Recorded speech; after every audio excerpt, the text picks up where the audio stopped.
আম্মা, বছরের মাঝখানে বাবুদের স্কুল বন্ধ করে দিছেন, এখনো ওদেরকে কোন স্কুলে দিব? কোথায় নিবে ওদেরকে? তোমার ছেলেকে যত দামি স্কুলে পড়াবা, টাকা পয়সা কে দিবে?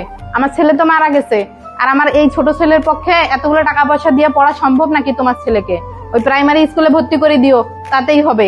ঠিক আছে আম্মা।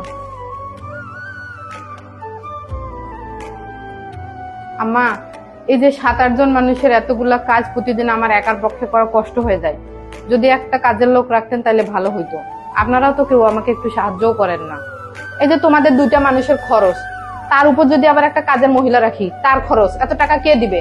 তোমাদের দুজনকে যে বসে বসে খাওয়াচ্ছি, এটাই তো অনেক। আর কাজ কাম না করে কি তুমি বসি বসি খাবা নাকি?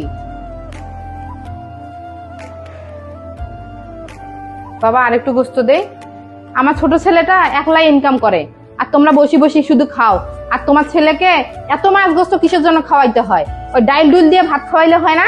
সারাদিন শুধু মাছ গোস্ত ঠিসাও, কম করে খাওয়াও।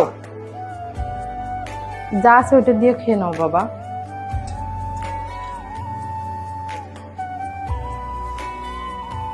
এই যে তোমার কাপড় চোপড় রেডি করে দিয়েছি, তোমার বাচ্চাকে নিয়ে তুমি তোমার বাপের বাড়ি চলে যাও।